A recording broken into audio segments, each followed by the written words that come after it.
बात करेंगे। कोई भी व्यक्ति मोटा भी हो सकता है, पतला भी हो सकता है। खाने से ही सब मोटा पतला थोड़ा ही होता है कि नहीं? खाने से अगर मोटा पतला होता तो बहुत सारा आदमी खा के मोटा हो चुका रहता और बहुत सारा मोटा आदमी खाना छोड़ के पतला हो चुका रहता। मोटा होने के और पतला होने के पीछे में बहुत सारा रीजन रहता है, तो उस कारण का पता लगाओगे तो ना मोटा पतला होने के बारे में। चलो छोड़ो, यहाँ देखो, अभी हम लोग किसके बारे में जानेंगे? सौर ऊर्जा।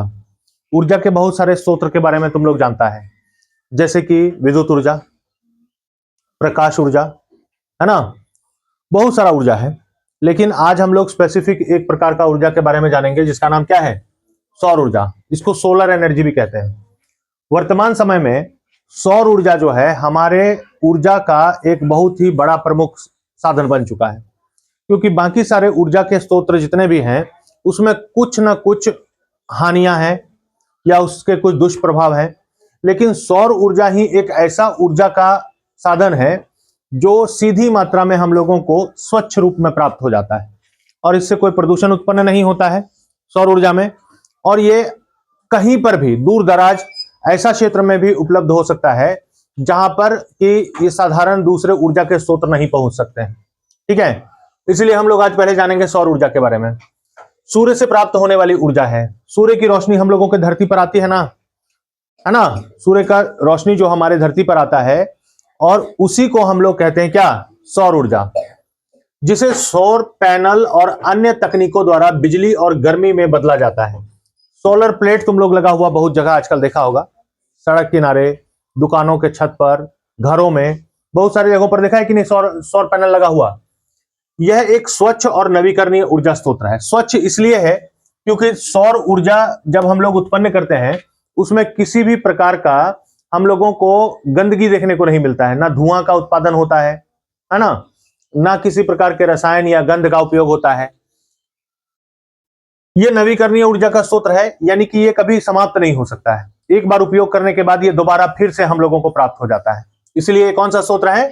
नवीकरणीय ऊर्जा स्रोत है, जो प्रदूषण नहीं करती है। किसी भी प्रकार का प्रदूषण इसमें नहीं होता है, जिसका कभी उपयोग खत्म भी नहीं हो सकता है। अब सौर ऊर्जा जो है कभी समाप्त भी नहीं होगा। सूर्य का रोशनी जब तक हम लोगों के धरती पर पहुंचते रहेगा तो उससे हम लोग सौर ऊर्जा की प्राप्ति करते रहेंगे।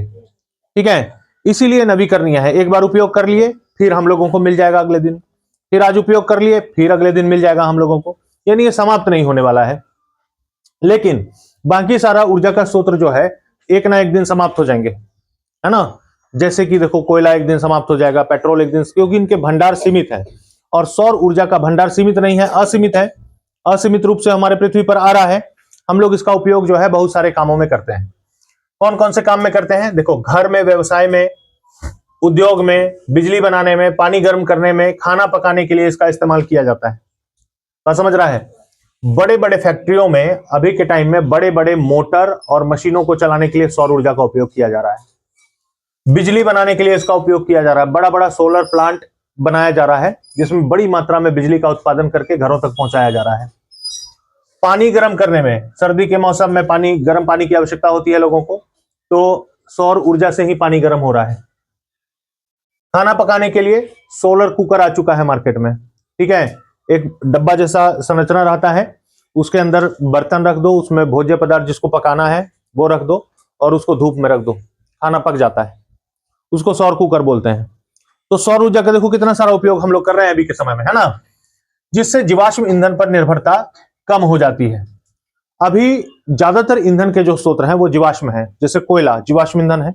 हजारों साल पहले पेड़ पौधों जो कि दब गए जमीन के नीचे, संपीड़ित होकर के कोयले में परिवर्तित हो गए, है ना? उसी तरह पेट्रोल, बहुत सारे जीव जंतुओं के जमीन के नीचे दब जाने के चलते, संपीड़ित हो जाने के चलते वो अब घटित नहीं हो पाया और वो क्या बन गया? पेट्रोल बन गया, डीजल बन गया, केरोसिन बन गया। तो ज्यादातर जो ईंधन हम लोग इस्तेमाल करते हैं वो जीवाश्म ईंधन है। सौर ऊर्जा के आ जाने से क्या होगा? जीवाश्म ईंधन पर हम लोगों की निर्भरता क्या हो जाएगी? कम हो जाएगी, है कि नहीं? यह कैसे काम करती है? देखो, सौर विकिरण के द्वारा काम करती है। सूर्य से आने वाली प्रकाश और गर्मी सौर पैनल द्वारा अवशोषित की जाती है। बड़ा सा सोलर प्लेट देखा है तुम लोग? सोलर प्लेट जो रहता है उस पर सूरज का रोशनी पड़ता है। सोलर प्लेट में तुम लोग देखा होगा जामुनी जामुनी टाइप के कलर का कुछ छोटा छोटा पैचेस रहता है है ना, और उसमें कुछ तारनुमा ऐसे बिछाया हुआ रहता है, डिजाइन जैसा बना हुआ रहता है, देखता है। उसमें मुख्य रूप से क्या रहता है, सिलिकॉन। क्या रहता है, सिलिकॉन। वो क्या करता है, धूप पड़ते ही प्रकाश ऊर्जा को विद्युत ऊर्जा में बदलना शुरू कर देता है। क्या करता है, प्रकाश ऊर्जा को विद्युत ऊर्जा में बदलना शुरू कर देता है, वो अवशोषित करके विद्युत ऊर्जा में बदलता है। उसके बाद है ऊर्जा रूपांतरण। सौर पैनलों में मौजूद सिलिकॉन सेल प्रकाश को सीधे बिजली में बदलने लग जाते हैं। धूप जैसे ही पड़ा, वो उसको अवशोषित किया, सोख लिया, सोख के रासायनिक प्रतिक्रिया किया, रासायनिक प्रतिक्रिया करके वो प्रकाश ऊर्जा को डायरेक्ट किसमें बदल दिया, विद्युत ऊर्जा में बदल दिया। उसके बाद है सांद्रित सौर तापीय। दर्पण सूर्य की किरणों को एक जगह केंद्रित करते हैं जिससे गर्मी पैदा होती है। कोई भी दर्पण अगर ले लेंगे, उसको सूर्य के प्रकाश में अगर हम लोग उसको रखेंगे, तो सूर्य के प्रकाश को वो क्या करता है, अपने अंदर एक ही जगह पर केंद्रित कर देता है। ठीक है, तुम लोग देखना, मैग्नीफाइंग ग्लास होता है ना, जिससे चीजों को बड़ा छोटा करके हम लोग देख सकते हैं, उसको धूप में रखना, उसके नीचे कागज रख देना, कागज या पॉलिथीन को वो जला देता है।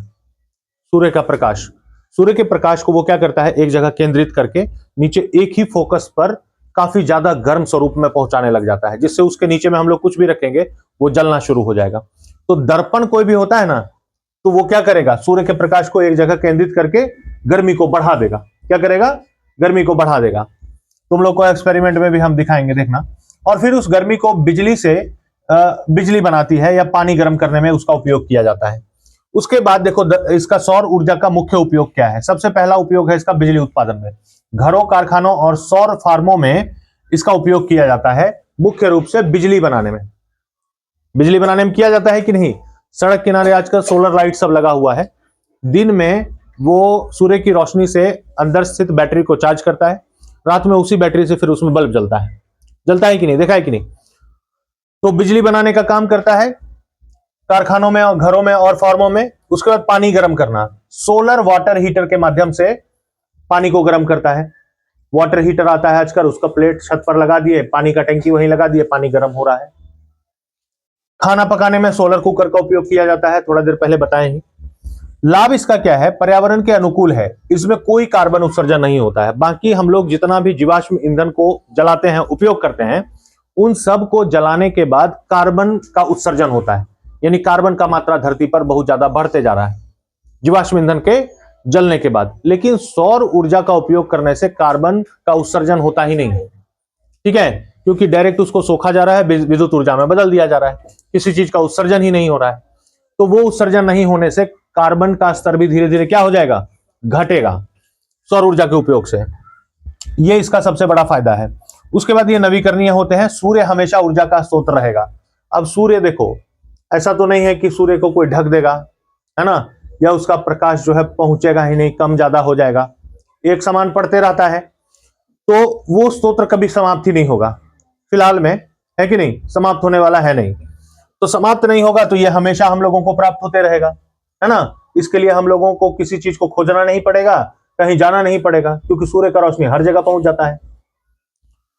अच्छा, स्थानीय उपयोग हर जगह उपलब्ध होता है, दूर दराज के इलाकों के लिए भी उपयोगी होता है। बहुत सारा जगह अभी भी ऐसा है जहां पर विद्युत ऊर्जा जो बड़े बड़े पावर और थर्मल प्लांट से निकल करके घरों तक पहुंचाया जाता है, बहुत सारा जगह ऐसा है, पहाड़ी क्षेत्र है, रेगिस्तानी क्षेत्र है, जहां पर यह विद्युत अभी भी नहीं पहुंच पाता है कि नहीं।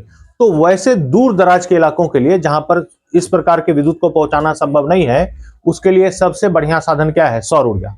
सोलर प्लेट वहां लगा करके बिजली का उत्पादन किया जा सकता है कि नहीं, और उससे बहुत सारे काम किए जा सकते हैं। तो इस प्रकार सौर ऊर्जा जो है वर्तमान समय में एक बहुत ही अच्छा, पर्यावरण के अनुकूल, स्वच्छ और ऊर्जा का बहुत ही अच्छा साधन है ये। ठीक है, समझ में आया।